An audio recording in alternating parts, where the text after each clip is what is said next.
welcome y'all to Backwoods Obscura, a podcast dedicated to the lore, legends, and myths surrounding the creatures that may lurk in your backyard. My name's Hewitt. I'm Chris.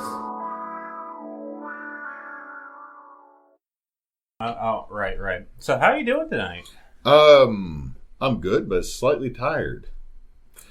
I built terrain for tomorrow's game, and then you told me one of the things I built might not be useful. No, it's useful. Okay, let me just say this now. But before we go into this, I should have cleared things with you before I started playing with foam board, silicone caulking, and baking soda. Which, by the way, anybody at home that is a DIY D&Der, if you want a good solid coating for a lot of your product that you make for your terrain that you intend to reuse at least a couple times, mix silicone, window caulking, and baking soda until you're happy with the consistency, and then smear it on there. And when it dries, it'll be kind of like a gritty grout. Or you could use grout, but I'll be honest with you, you're going to spend way more money that way. Look, last game we played, you surprised us all by sitting in the My Town / where another character died? Yeah. And I let you explain everything, but there were some certain things that changed in the town. My character's been dead 20 years, so yes, that's understandable. Yeah, so the statue is there. It's just not exactly how you remember it. Do I need to do anything else to the statue? No, it's fine as it is. It looks very beautiful. I love it. It is a Man-at-Arms Dollar Tree figure on Dollar Tree foam board. Which is awesome. Okay, so, we're joking a bit, but your terrain does look really good. I'm happy for the adobe houses. Well, I mean, that's what you asked for, so it was... Okay, let me be honest. Making adobe houses, way easier than anything else, because in this week, I would have produced one village home. Yeah, and the thing is, it's really cool, because you never hear about adobe houses in a fantasy setting. Racist. Yeah, I mean, let's blame J.R.R. Tolkien for that. No, don't. No, because look, there's a lot of people that want to get on the J.R.R. Tolkien about being racist before we get into my story and whatever thing else we got. I want you to understand something. When you actually go back and look at it, a lot of his stuff is not racist, but more Eurocentric.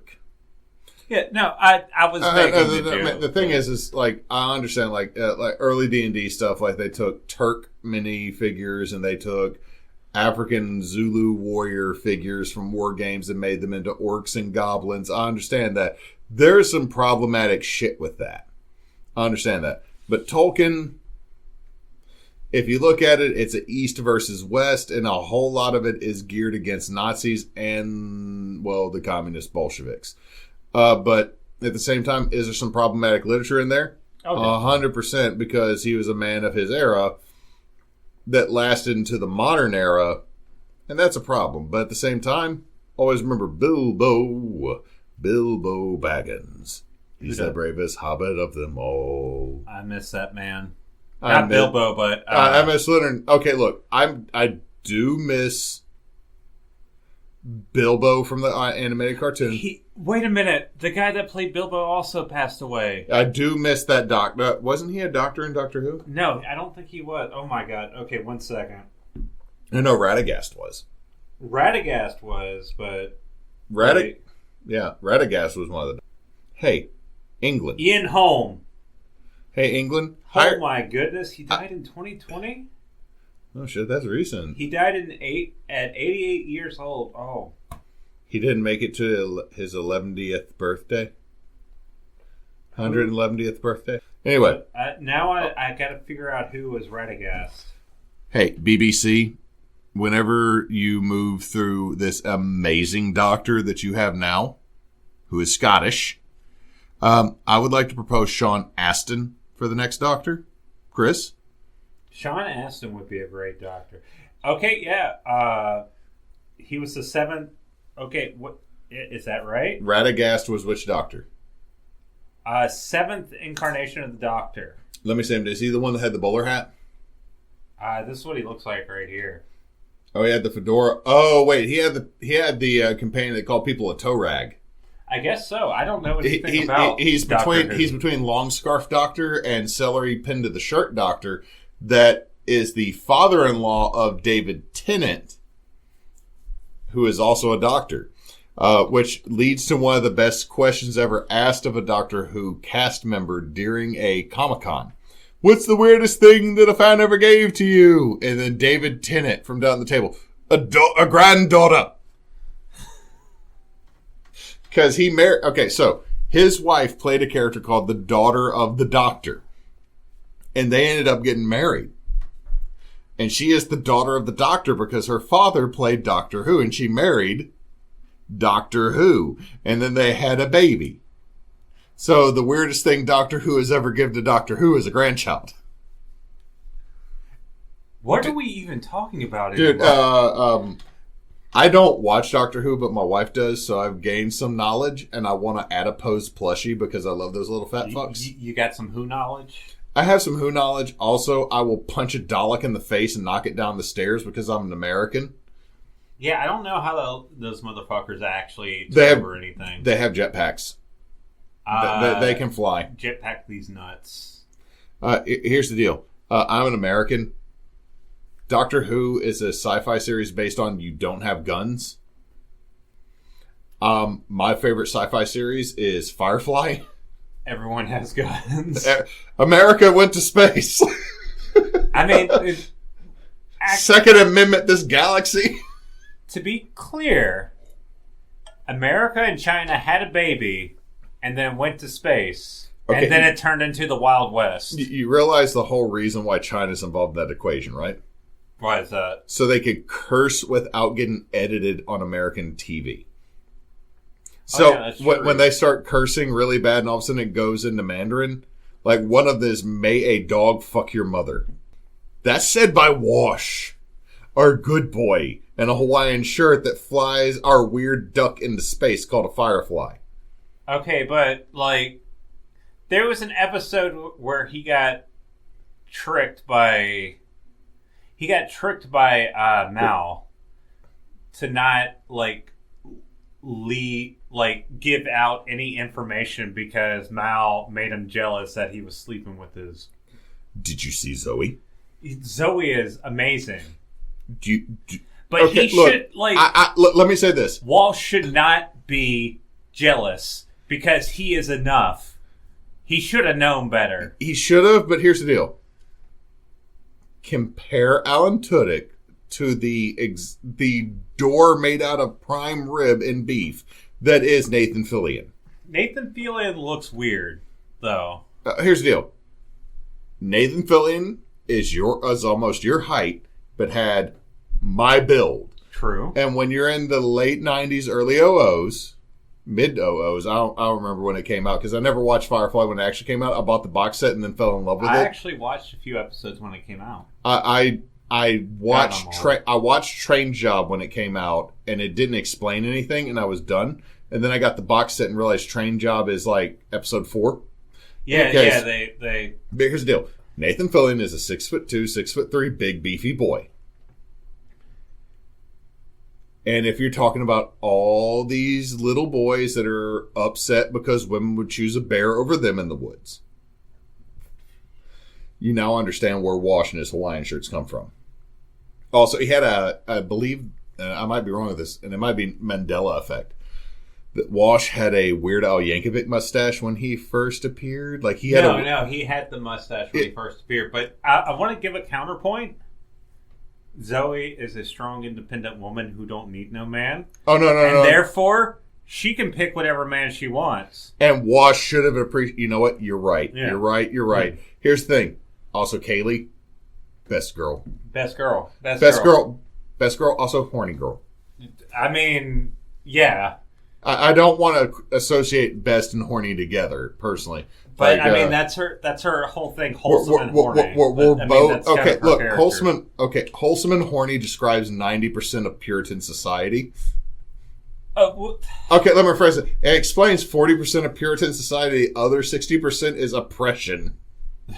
and telling you that you shouldn't feel horny or wholesome at the same time. Look, I was going to say it. I'm not going to say that. Also, can we agree the doctor was hot? Doctor's hot. Doctor's hot. What are we talking about today? No. We're not. We haven't gotten there yet. Hey, we know somebody that the doctor flirted with. Who's that? Cedric. Okay. To be fair, I get it. Also, now you're gonna have to bleep that asshole. I really wish that Baldwin didn't turn out to be a shit. The guy who played Jane. I love Jane. Oh fuck. I am so sorry. Okay, let me rephrase that. I love Jane. As a character. I'm really sad his actor is kind of an ass. No, his character's like a weirdo conspiracy theorist, right? Okay, his character is a libertarian conspiracy theorist that probably masturbates to his gun. Because Vera, there. Vera's a fine fucking woman, man. In any case, we've gone on a sci-fi rant here. Yeah. So, what are we talking about today? Well, we've already taken some twists and turns, and I'm about to talk about something that took me on several twists and turns reading stories. Does it have to do with a man fucking a gun? Oh no, he's checking the pages. No. Oh, good. Hold on.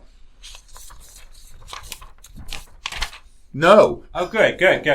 So, Chris, have you ever heard of the Yazoo Mermaid / the Yazoo Witch? I can't say I have. Okay. Apparently, if you're from Yazoo City or live near the Yazoo River. Where is Yazoo City in the Yazoo River? Okay, the Yazoo River and Yazoo City do not necessarily touch unless you start arguing where headwaters are. Which I have notes. They're in the state of Mississippi. Anyway, so before we get started, I should have known that. Unlike Chris, I have sources. Okay, you don't have to attack me like this. I do. I just cast sources, and it was super effective. Anyway, all my sources come from the Midnight Century YouTube channel, Mississippi Cryptids video. There's a whole lot of bullshit in that, and it's got an AI created voice, but I did listen to this and back it up with some other stuff from AncestralFindings.com, NewsStalker.com, HangerOnePublishing.com, and Southern Gothic, the podcast. Southern Gothic is kind of like us, but they tell a lot more fictional stories and then back it up with like 5 minutes of what the fuck happened. And I think we only exist in the 5 minutes of what the fuck happened. I don't know where we exist half the time. My dining room that we have already set up for tomorrow's D&D game. Hey, if you want to see a cool D&D game, look at Team Bonus Action on Twitch. Tomorrow we'll be playing Darrell. Anyway, so let me give you some details about the Yazoo River. The Yazoo River forms from the confluence of the Tallahatchie and Yallaboosa River. Yallaboosa? Yallaboosa? There you go. I'm going to go with your pronunciation because anything else after this sounds like a Yu-Gi-Oh card. Well, I don't know what you're talking about, so I can claim ignorance here. It runs for about 190 miles down through the Mississippi, down to the Mississippi, where it meets at the city of Vicksburg, which is near us. We can get Vicksburg. Which, by the way, we need to go to Key City Brewing and enjoy ourselves and have a bok choy pizza. Bok choy pizza? They have bok choy on pizza? Yeah. They also have what's the fancy name for rabbit stew? I do not know. Emily and I had a pizza there that was the fancy name for rabbit stew. So there were carrots, bok choy, rabbit on top of a mozzarella and white sauce pizza. Also, did you know that it's a myth that rabbits cause rabbit starvation? Yeah. It's actually just a lie. They actually have fat on them. Yes. Yeah. Anyway. They're named after a local tribe. However, some people say that Yazoo also means the river of death. We'll get into that because of actually. You know what? I will not get into that later. I'll go ahead and tell you. It's because of yellow fever and malaria outbreaks. Oh, I was going to make a joke, and now I don't want to. It is part of the Mississippi floodplain until they built levees. So there's a good chance anywhere along the Yazoo River could be up to 20 feet below sea level because let me rephrase that. 20 feet below the river level when the Mississippi used to flood and made it a very fertile floodplain. Like the lowest point below sea level, I believe, is New Orleans. Like, don't take that away from us. Salt Lake City. No, Death Valley. Okay, but Death Valley is not like an inhabited place, though, right? Yeah, it's a hotel. That's a hotel. That's not like a city. There's also like a Howard Hughes style mansion there that some rich dude built there years ago. Who cares about that? Is it New Orleans, though? No. But I'm just saying. Would New Orleans, like, completely get destroyed? Or would this place completely get destroyed if it weren't for, like, levees? And dams and locks, yes. Much like, okay, look, we live in an area that back in the early 1920s got flooded with 3 foot of Mississippi River water, and we are 2 hours away from Vicksburg, okay? So, I just want everybody to understand that. You can, at this point, we've doxed ourselves. We're in Monroe, Louisiana. 100%. So, at this point, you can understand how far we are from the Mississippi River. Monroe, Louisiana. Don't be a bitch. Area code. No. Aereo code. Aereo code. I cast Aereo. This is Final Fantasy. I'm sorry, we literally have been setting up shit for the last 2 hours. Oh, so I don't know when this episode will air, but I will say that the first part of the Hat Man was before this, and we're both a little wrecked. I wasn't expecting that episode to wreck me. Yeah, I kind of did, and I ride the wreck down all the way to where I can bulldog my way back up. But that's me. Anyway, you. So it's part of the Mississippi floodplain, and we, being where we are and knowing that we've been under 3 foot of Mississippi River water before, and this is, you can, if you go to Key City Brewing, which the reason I'm saying that is because I need to take you there. But when you're driving into Vicksburg and go to Key City Brewing, you can see where the Yazoo's meets the Mississippi River. So it's part of the Mississippi River plain. So when it floods, it floods. Now, is one of the most important things, and this will hit your heart. It is part of the heart of the birthplace of blues. Because shit sucks there, therefore blues came from there. I mean, that's... Tracks. That's tracks? Look, I've been to the crossroads where Robert Johnson sold his soul to the devil, and then I got a barbecued pork sandwich. What I was going to say is, when it comes to the blues, it's all about just how depressing it can be. Let me rephrase that. The rougher the life you have in the area that you are in, the more likely the blues will come to you, because the blues talk about real man's problem with the real life issues. Now, but okay, let me just get into this with the blues. If you can sing the blues without singing like any lyrics, if you can make the guitar sing, if you can make it go wow wow wow. You mean be Jimi Hendrix? Not Jimi Hendrix. He didn't play the blues. He played rock. He did, but he can make the guitar sing still, because all rock and roll is the blues with ADD. That's true. But, yeah. Oh, shit, that might be a t-shirt idea. Well, anyway, let's get back into... Anyway, so, what would you say if I told you the Yazoo River had a mermaid? I'd say that's pretty weird. Yeah, I would too. So... there are 2 stories about how the Yazoo has a mermaid. You want to hear them? No. Well, shit, the podcast is over. Okay, well, it's time to go. I'm getting out of here. I'm leaving. No. He's laying across the 2 chairs for tomorrow's D&D podcast. Anyway, so let me tell you the version 1. Way back a long ago in the before times... before Google and Game Boys existed. What about the NES? They didn't have that, but they had a Klinko. Oh. Pong was big back in the 1700s, man. Like, John Lafitte was a fucking Pong wizard. Jean Lafitte was like, oh, yeah. No. Is it Jean or Jean? It's Jean. Okay, so actually, fuck, I'm going to pause this right here, and future Chris, don't edit this out. So I've watched some podcasts because you've claimed Jean Lafitte's ghost, which means you get Jean Lafitte's blacksmith shop, which is one of my favorite fucking bars in New Orleans, because they ain't light on the pour, and there's a ghost in that bitch. And I stared. Okay, one, pretty sure people see a ghost after they had a couple of those fucking heavy pour drinks. But I've drank and stared in the fireplace and go, bitch, show me. Apparently, being the vulgar American that I am, that gentleman pirate was like, "Oh, zut the lors! No, I shall not show myself to you alone. Je suis le roi de pirate. Je suis le king, je suis le roi de krill." He is Squirrel King and Pirate King.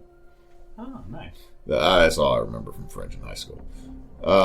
Any case, you've claimed Jean Lafitte, but so many videos I watch from people. There's a very lovely woman that lives in Wisconsin that did Louisiana Ghosts, and she said Jean Lafitte. That's wait, what? Like we just had something like that. Like if she said Lafitte. If she said Lafitte, I could understand that, but it's Jean Lafitte. I live in North Louisiana. In any case, let's get off of this before I start ranting at people and say, hey, can you pronounce Shopfulis? Can you pronounce Natchitoches for me? Natchitoches. And that's without reading it, because if I read it, my brain goes, bruh. Can you pronounce... And there's also a Nacogdoches, Texas. What is it? I always want to add more... Atchafalaya. Jambalaya. Yeah. I knew Etouffee. I know etouffee. Like, stop insulting me now. I know Lafayette. I know Lafayette. Oh my god. Do I need to show you up and cook some fucking etouffee? Oh no! You can. Yes, please cook some chicken etouffee for me. Yes, Chris, get mad and cook chicken etouffee for me. I'm gonna fucking get mad and I'm gonna go over there and cook some etouffee and be like, bitch, I know what etouffee is. And I will eat it and be happy because I've accomplished my mission. Anyway, back to talking about the Yazoo River Mermaid. So, here's version 1 of the story. A young local woman who has 80,000 fucking names from the sources I look at, but we will call her Becky. Becky, okay. That's fell in love with a French colonial by the name of Jacques. Oh, Jacques and Becky. They shacked up. They had a fine time along the Yazoo River. They tried everything from the Kama Sutra. But then he refused to marry her when he said, you should marry me. He's like, bitch, I want a white woman. Oh, wow. Oh, no, here's the deal. I read the original story. He said he wanted a proper French woman. He was having sex with Yazoo Becky, and the only reason I said it is because every time I read a different story, there was a different assimilation of letters, and I don't want to be disrespectful. One of them was Aaliyah. If you add 3 H's, I'm not going to tell you where. In any case, so she asked him to marry her after they've been shacking up for about a year. In some stories she's pregnant, some stories she's not. So the story in this is a bit loosey-goosey. No, here's the thing.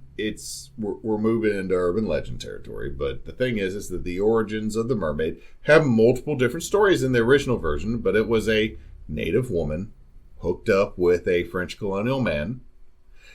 They lived together for over a year. She may or may not have been pregnant. And then when she asked him to make her a proper woman because she had converted to the faith, he said, no. Oh, so he's an asshole. Yeah, he's a dick.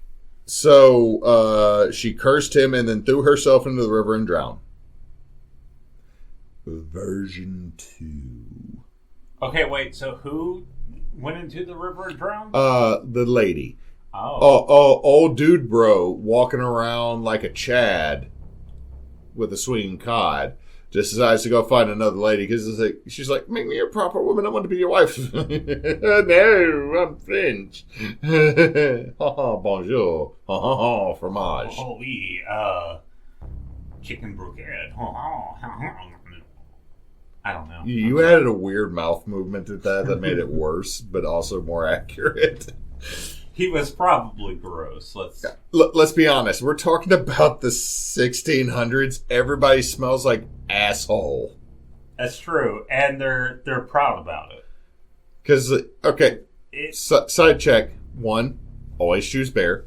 2, if you have honey, any ladies out there listening, if you have a man that says a real man don't spread his cheeks to wipe, dump him. That's a hygiene problem. I'm just saying that everybody smells like they didn't wipe. That's all I'm saying.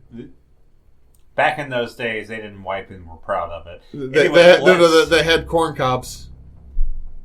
Let's move on. Okay,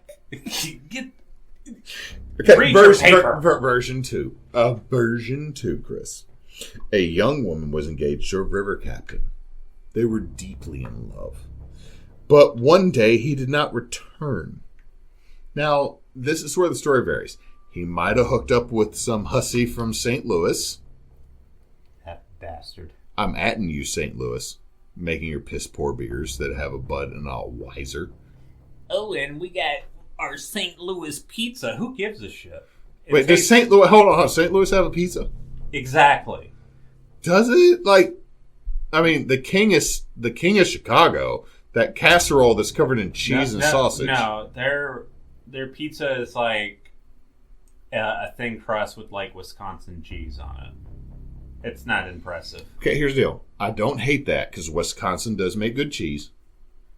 It is slightly above Detroit and California pizza. I was doing this for the bit. The pizza was fine when I went to St. Louis. I'm just talking shit. I'm just saying, St. Louis, up your game. Up your game, St. Louis. You are the gateway to the West. You have an arch? Wow. If you're the gateway to the West, fucking use some peppers. Yeah. I said peppers really weird just then. Why don't you stop being in Missouri, okay? One, everybody wants to stop being in misery.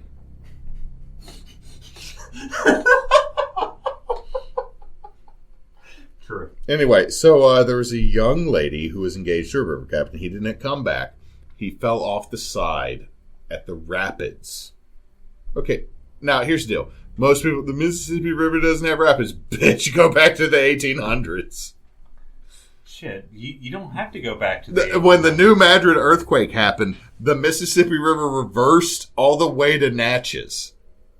Yeah, it's a pretty rapid river, you know. So what happened is she waited for months and waited for months, and then all of a sudden, he didn't come back. Now, there's two at this point. The story, like I said a second ago, diverges. Either he hooked up with the hussy from St. Louis, or he died. Which, to be fair, either one is likely in this story because of dudes sucking. So she threw herself in the river. So this is where the origin stories diverge. Where they combine is due to river magic, rage, despair, spite, or something else. She was transferred into a mermaid.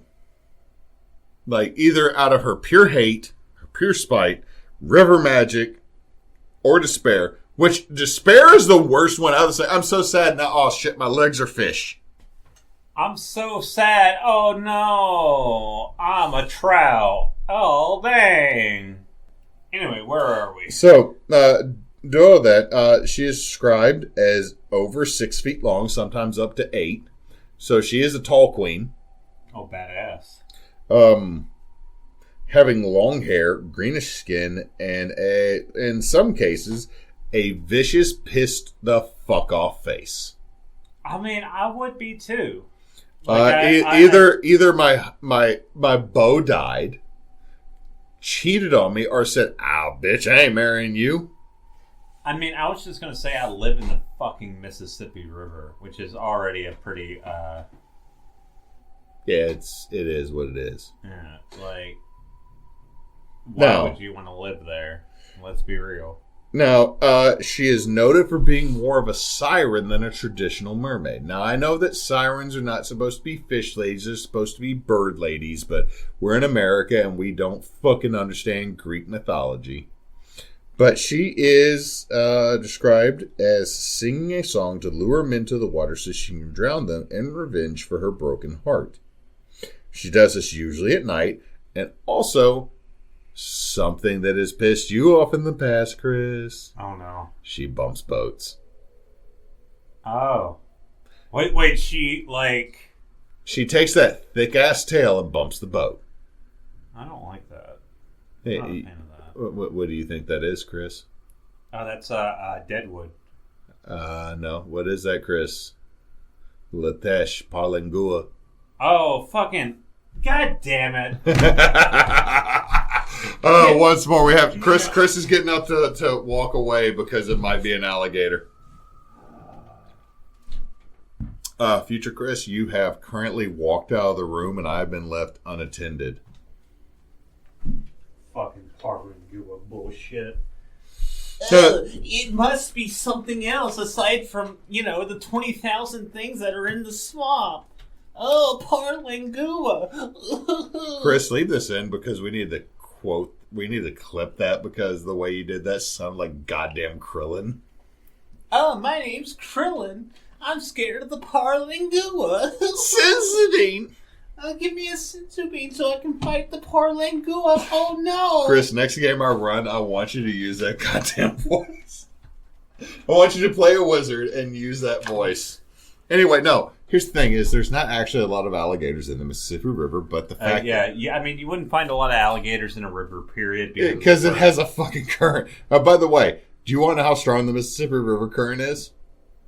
Pretty fucking strong. Okay, so here is a fun fact: is scientists have thrown stuff off the bridge at Vicksburg. You want to know when it surfaced?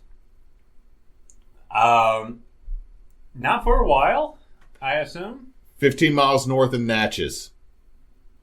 That makes sense.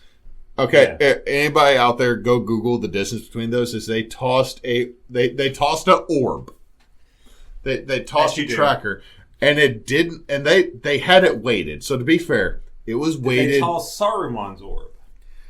They tossed all of fucking Saruman's ass off the bridge at Vicksburg. Like they chunked his 15-foot ironclad ass. He goes, "I am the Dark Law." What the fuck is Natchez? Now, he was sitting there. I was pondering that orb, and yeah, you just turned him into fucking the Herman Monster from the Pet Cemetery. Oh my god! I really prefer my precious. I prefer my precious over here. Yes, I would. There was this guy named Isildur. He cut my finger off, and that was might wrong. Anyway, so, no, I'm just saying is if you want to understand how strong the current is, if something is heavy, it can hit deep in the Mississippi and not surface for more than 100, I think it's about 100 miles. I think. In any case. You better not go over to Mordor. Yeah, you'll drown. In any case, so that's part of it. So I mean, one explanation is possibly alligators already. Okay, we live in Louisiana. What's an explanation for 90% of our fucking cryptids? Gators. Now, let me go over some sightings. The Yazoo River Mermaid actually has some sightings. Oh, cool! In 1978, Earl Johnson saw her near Greenwood because one branch that could be considered the source of the Yazoo River goes up near Greenwood, Mississippi, which I've been to a couple times.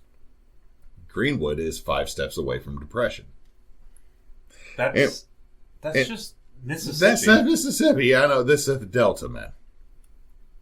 Anyway, she surfaced near him. She smiled. And then she delved under, and he was like, "What the fuck?" And told the cops, and the cops go, "You drunk." I mean, I would tell them the same thing. So, 1999, so 20 years later, a group of teenagers were camping near the Mississippi River because, let's be honest, we live in Louisiana. Does anyone pay attention to don't go over the fucking levee that's the Mississippi River? No one No. does. So what if you want to be a teenager smoking the devil's lettuce? You go over a levee. The cops don't exist over the levee. That's a fucking lie. Because the Army Corps of Engineers does. And the military police do. The MPs. And I'd rather deal with the constabulary than the military police personally. But a bunch of teenagers went over the levee, started camping, and all of a sudden they heard singing. They went to look, and they saw a topless fish woman swimming in the Mississippi River who waved at them and then dove down with a jiggle. Well, here's the deal. I'm not joking. The description said she jiggled as she dove down. And how do I know this was said by teenagers? Because the teenagers went boobies. I mean, you see a fish lady, and your first thing is booba. Okay, look, so, Chris, I am a nearly 40-year-old man, and my first thought of is boobies. I mean, I'm just saying, I don't know what I'm saying anymore. Look, these are the two sightings of the mermaid. I will say the one that I believe the most are the teenagers that said they saw river boobies. I mean, I'm not finding any of this believable. No. I understand that, but what is the most believable? I was fishing. A fish woman showed up, smiled at me, and dove down with her blonde hair. Or, look, Sheriff, I saw titties in the Mississippi River. I believe the teenager, because with the teenager... Chris, remember being a 15-year-old? I guess some 15-year-olds would be excited to see some boobies, I guess. All of them would be. Mm. Anyway, so now here's the deal. That's where we switch from talking about the Yazoo River mermaid. Because when I was searching about this, I typed in cryptids in the South. Because I was trying to add to our list. Because we're about the last thing left in Louisiana is a whole bunch of fucking haunted houses at this point. We've hit the key cryptids in Louisiana. Mm. So this is why I moved next door, and the reason you've already done Arkansas, so I felt like Mississippi wasn't a bad move. No, I got family there. Also, Mississippi is definitely the deep South. Like, here's the deal. Mississippi and Alabama are probably the deep South. We're Louisiana. We're part of the deep South, but also we're Louisiana. We're always weird. We're always separate. Yeah, like when you talk about the deep South, there is like a swath. It's like Atlanta, Birmingham, and then Meridian. And there's a general feel there that kind of like permeates that. I guess you see that in North Louisiana, but Louisiana in and of itself is... We are our own beast, and we need to be treated as such. It's like how Texas is. Texas, it's technically the South, but it's also... Texas is not the goddamn South. Texas is Texas. I mean, people in Texas consider themselves the South. No, they don't. They're Texan. Fuck them. They're Texan. I stand on this soapbox. Texas is Texas. It's not the South. I like how you're immediately like, fuck you. I will take my shirt off and fight in this situation. Texas is not the South. Texas is Texas. Texas is 8 states. So what is Lake Charles and Shreveport? Fucking Texas. We're near Shreveport, though. Okay, look. We live in Monroe. You're going to have to bleep this shit. We live in Monroe. We are still more moderately Louisiana South because of weird shit that makes our way by highways. Shreveport is a failed mall, an aquarium, a Harbor Freight, a Panera, and a Guitar Center. And a water park, and Texas. Okay. Fair enough. Hate that city. Anyway, so... as I was researching the Yazoo River Mermaid, which there's a couple more stories in it. I was out in my boat fishing for bass, and all of a sudden this pretty lady with big old titties popped up out the water. And I stared at her. A bunch of big titty fish lady stories. You know what? So many involved descriptions of the bus department. It was uncomfortable. You know, it's how people be. Boomers on a boat with a Playboy. That's okay. The doubter in me. Oh, honey, I was out that late because there was a mermaid.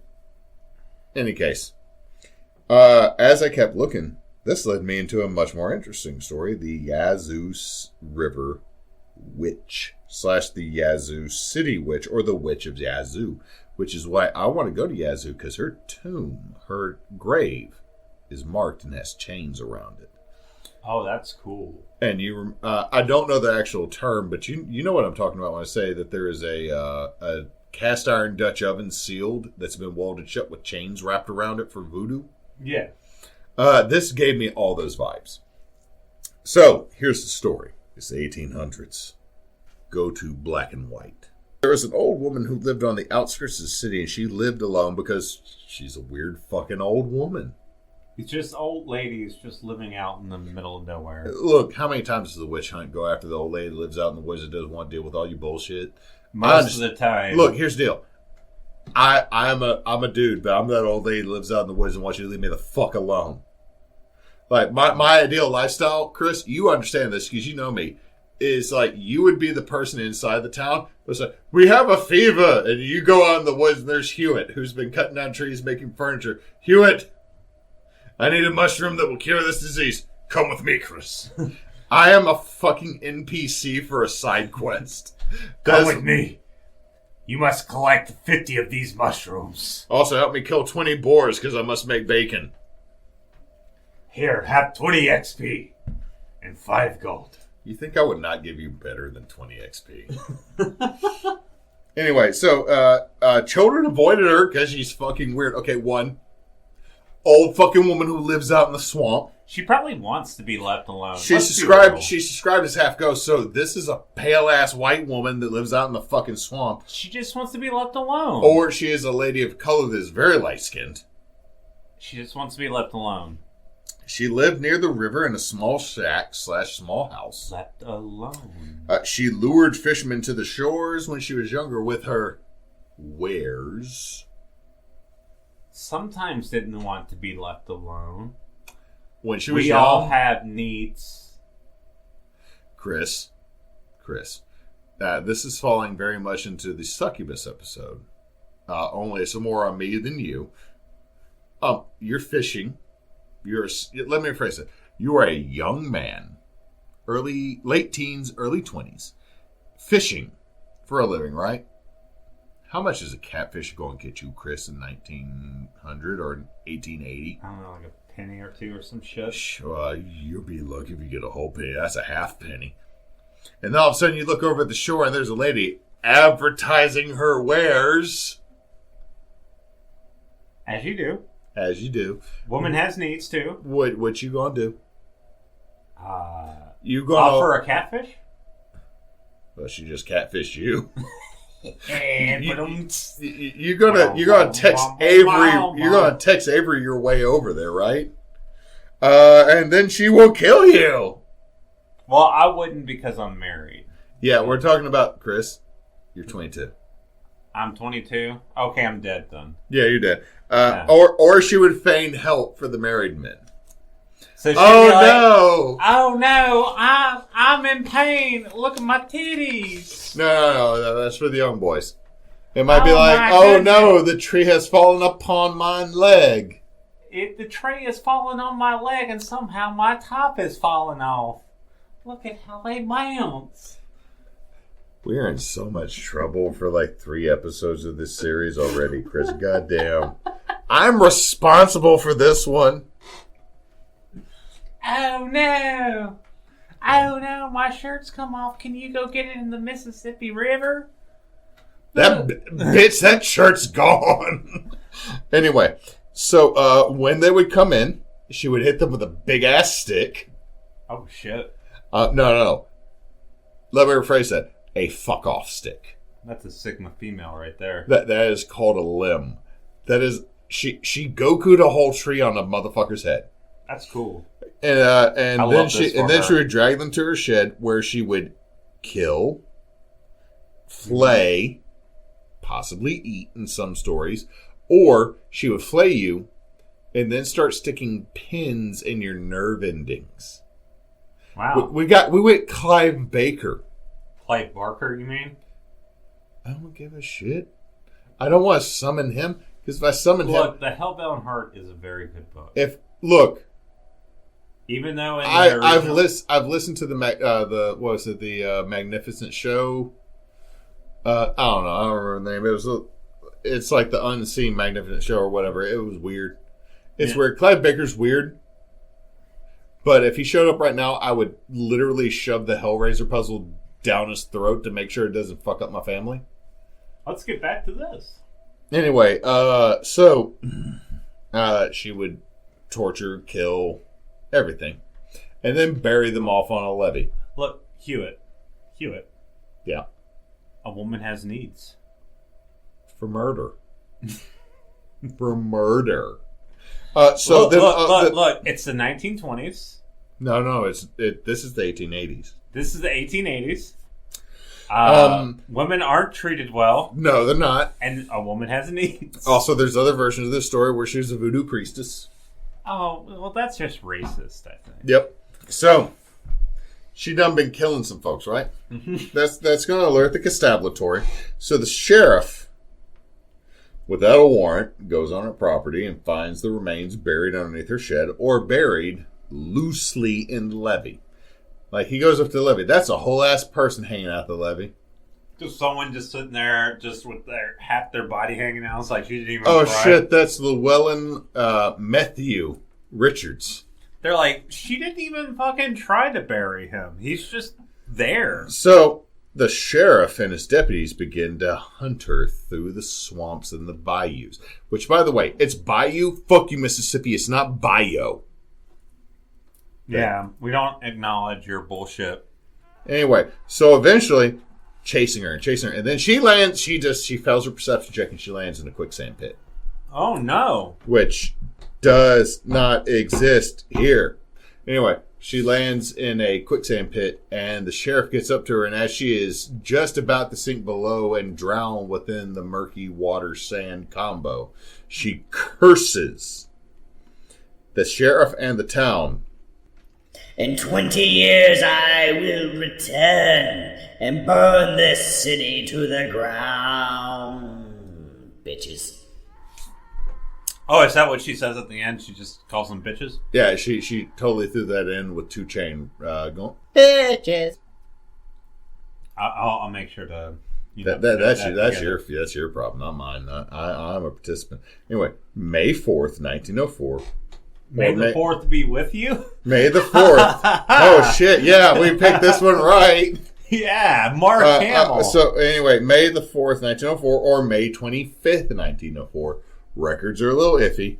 May the 4th sounds better because we love Star Wars. Yeah, anyway. Here. A massive fire broke out in Yazoo City that literally burned 200 homes and most of the businesses and the city government building to the ground. I suddenly feel bad tying this to May the 4th, the Star Wars holiday. Well, here's the deal. We're almost on Revenge of May the 6th. So it could have been May the 6th. Yeah, it's May the 6th. That's May the 5th. Cinco. Well, that's also Cinco. Mexico, are y'all Sith? Because if you are, I'm with you.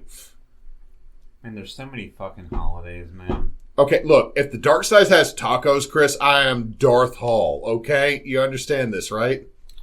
Darth Graves, yeah. Here's the deal. I will be Darth Chongus. Give me a chimichanga.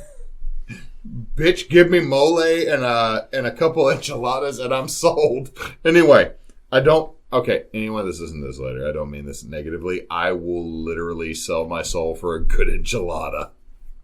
All I want in life is Tex-Mex and actual authentic Mexican Bro, food. I don't want Tex-Mex. I want You know what made me cry? What? Eating Chihuahua. Wait. Not Chihuahua the dog, but eating Chihuahua Mexican province food. Okay?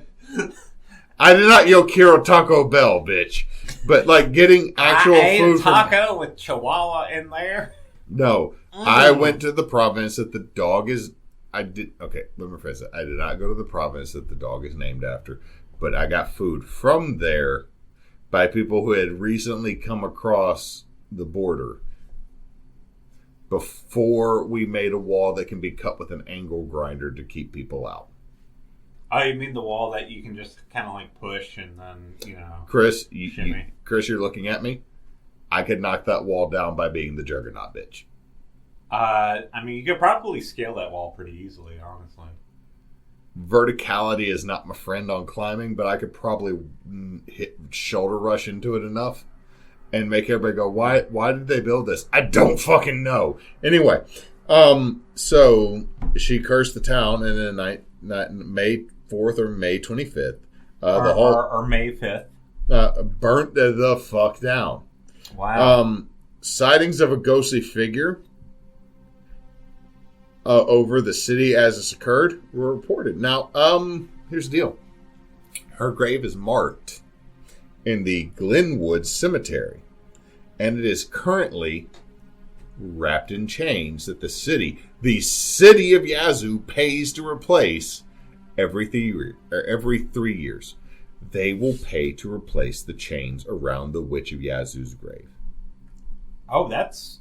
Wow. The city pays for it because there's one time the chains broke and a lot of people got sick. Coincidence? My response. Story-wise, dope. Anyway. I like how we're like, it's probably a coincidence, but, if it's not, that's fucking awesome, dog. Now, here's the deal. The reason why the story of the Yazoo Witch got popular is because Willie Moore published a book in 1971 called Good Old Boy, in which a young Southern boy ended up dealing with the Yazoo City Witch. And there was a sequel, Good Old Boy and the Witch. So, here's the deal. A lot of people had their spidey sense start going off at this because they had never heard of the Yazoo City Witch. And all of a sudden, this dude writes a very popular book, which, I'll be honest, I've never fucking read that thing. If you tell me there's a book called Good Old Boy, I ain't reading it. I'm like, wow, is this racist? It's a good old boys running from Boss Hog or whatever. Any case, here's the deal. The folklore dates back prior to 1904. This dude was born before that. And there's a story where, oh yeah, he talked to this person, he talked to that person. Well, here's the deal. If he had talked to that person, he would have been 12. And I don't know about business transactions with a 12-year-old 1920-something. 1930s, I might believe it because you might buy in that situation with the Great Depression. But so the whole thing of he created this myth, Willie Moore did not create this myth. It has existed since before the fire. And the fire was just kind of its reassurance. Now, here's the deal. And this is where a little doubt gets thrown on the Yazoo City Witch. The city hall burnt down and the courthouse burnt down, which took all the records. So anyone that died before 1904, the only proof you have that they lived or died in Yazoo is you can find their tombstone. Because all the records were... Oh, look, we got this here in the town we live in. Our courthouse is burned down 5 times. One time because a dude got sentenced to jail because he stole 2 pigs. And then he burned the courthouse down. And because there were no records, he went back to his farm the next day and didn't go to jail because there was no order to say he needs to go to jail. Also, the judge turned up dead. It just makes me wonder if I need to get my birth certificate to make sure people know. Yes. You should always have... I have a copy of mine and both my children and my wife's in a lockbox here. Always have a copy of your birth certificate. I need to get on that. Yeah. I'm going to get on that. So So a lot of people thought Moore made up the story, and then it was proven that it wasn't. So here's the deal. Is the grave in Yazoo City the witch? Who knows? No one knows, but you know what? It's a good damn story, and the city still literally places the chains every 3 years because somehow they oddly are damaged. Rust. It's rust, Chris. Yeah, it's rust. I was going to say corrosion, kids fucking with it, people fucking with it. Yep. But here's the thing. The city will replace them. But another additional thing. We can go on a tour to the grave. And take the witch tour if we go to Yazoo City. Oh, we should do that. Yeah, it's on the list. Now, here's the thing. This connects to another mermaid/river story in Mississippi with the Pascagoula. Pascagoula River Sirens. Now, here's the deal. I'm going to say Pascagoula as much as I can because I figured out how to pronounce it, and I know it's wrong. But I'm still going to say Pascagoula. Because there's also a Ray Stevens song called Pascagoula, talking about a sleepy little town of Pascagoula. Pascagoula. And Pascagoula is bigger than the town we live in. It's bigger than our town. Pascagoula is bigger than our town. Also, Pascagoula is a fun word. Pascagoula. Pascagoula. Pascagoula. Pascagoula. Pascagoula. Pascagoula. God damn it. When you post this, I'll find a way to tell you to clip Pascagoula. Pascagoula. Anyway, so it's an 80-mile long fresh/saltwater river, depending on where you are in the river. If you're near the headwater, it's fresh, but the closer towards the coast you get, it is saltwater because it pours into the Gulf in eastern Mississippi. It's also known as the Singing River. The reason it's known as the Singing River is because it emits a humming sound that has yet to be explained. And the thing is it's almost like tinnitus. The way I read it is like it's a flute sound, or it's the rubbing of the rim of a glass sound. And as an individual that suffers from tinnitus, when a high-pitched noise goes off, that's what it sounds like.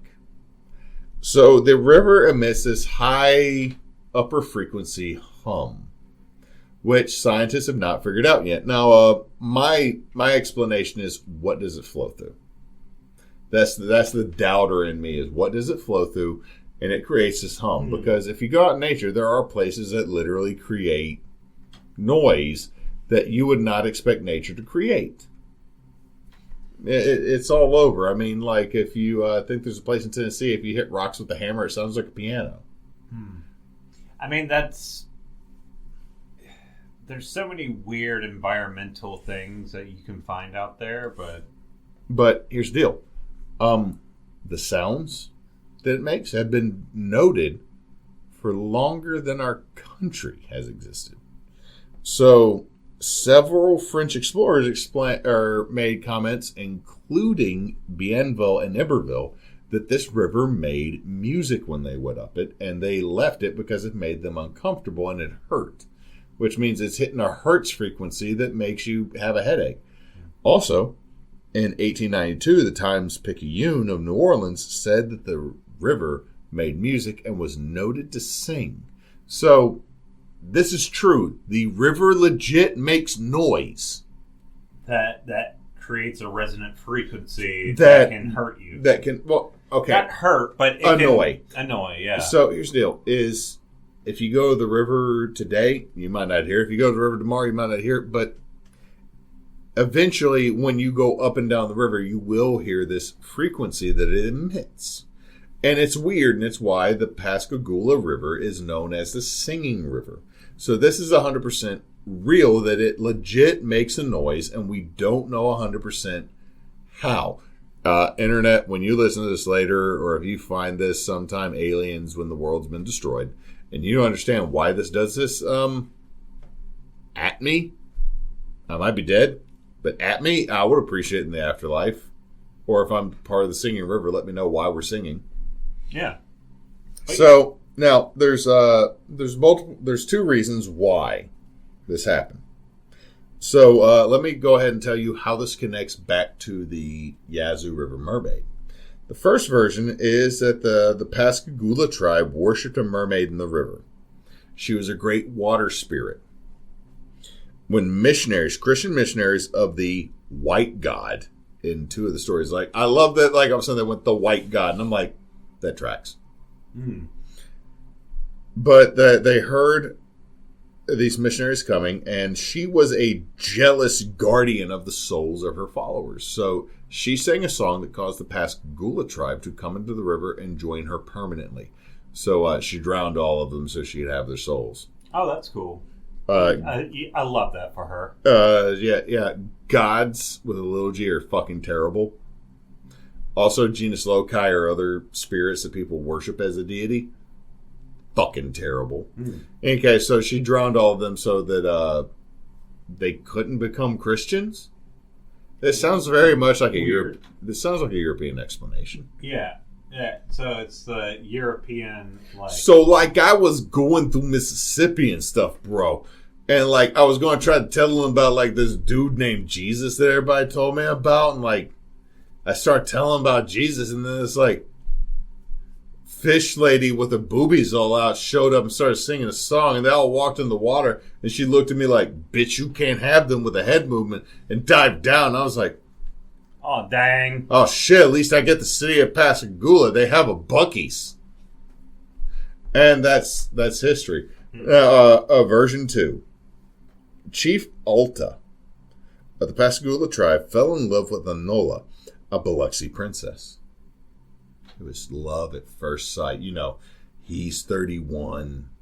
Oh, she's like 12 or some shit. She's an age we're not going to disclose. Oh, it's younger. Okay. No. 12 is on the young. Like, okay, look, I was going to say age we won't disclose. She's somewhere between 14 and 18. I'm gonna edge on that she was 18 for my own soul's purposes. That's probably a good, yeah. She was a whole grown adult that could vote. I'm just thinking of like the Pocahontas story, like the true story. She could buy cigarettes and everything. Okay. Well, that not would be anymore. 21. Yeah, not anymore. In any case, so they were in love. However, Anola was supposed to marry the Biloxi chief, who got big mad. I put it in all cap locks for some reason. So big mad. Yeah, big mad. He got big mad. Okay, look, like, hey, yo, dude, I'm from Mississippi. Dang on y'all, I'm from. Oh, shit, that's not. Boy, I'm from Mississippi. And like, I got my girl Anola. Ooh, fine. Who's this Alamana guy? I ain't gonna pronounce his name right. I don't like him. Anyway, he got super mad. Since Altama and Anola chose to be together, the Biloxi decided to make war on the Pascagoula. And hey, we're going to decide to make them slaves. Because, fuck it, why not? We're going to beat you in war, we're going to make you slaves. That's what they decided to do. And so the Pascagoula, who were peaceful, were outnumbered. And they're trapped on a peninsula going to the Mississippi River. And they became, this is the most goth thing ever, dude. This is the reason I like this version better. They're goth as fuck. They start singing a death dirge. So they start singing like death metal out there? They Mongolian throat death metal sing this. That's pretty badass. And then Altama and Anola hold hands. And then Anola holds hands with the next elder, who holds hands with the next one, and the next one, and the next one, and the next one. And then they fucking walk into the river and drown themselves singing a death metal dirge so that the Biloxi cannot kill them.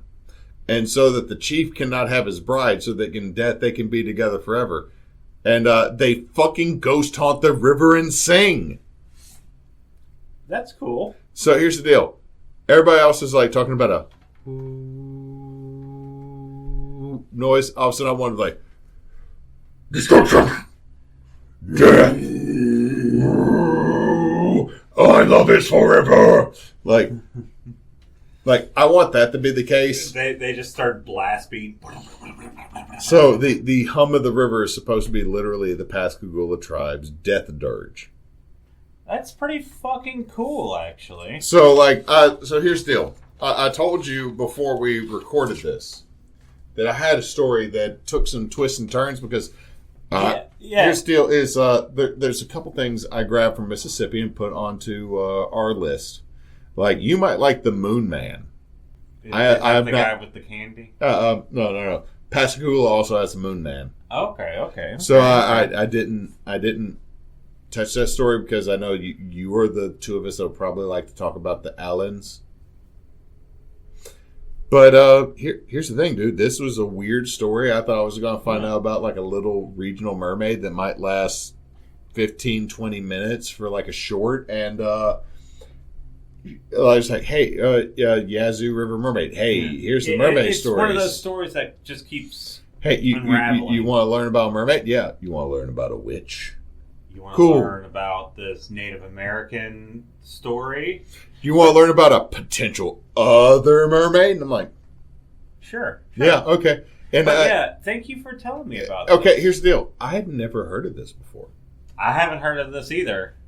Like, the only thing I know about the Yazoo River is there's 2 Union gunboats that sunk there that you can still jump off of. Well, okay, when we were kids, you could still jump off of. I'm pretty sure they've rusted the fucking back. But, yeah, I don't know if well, the Cairo got pulled out from over near there, but there's 2 other river boats, and when the river went down, they got stuck. Well, dang. So there's still remains of 2 Civil War gunboats stuck in that river.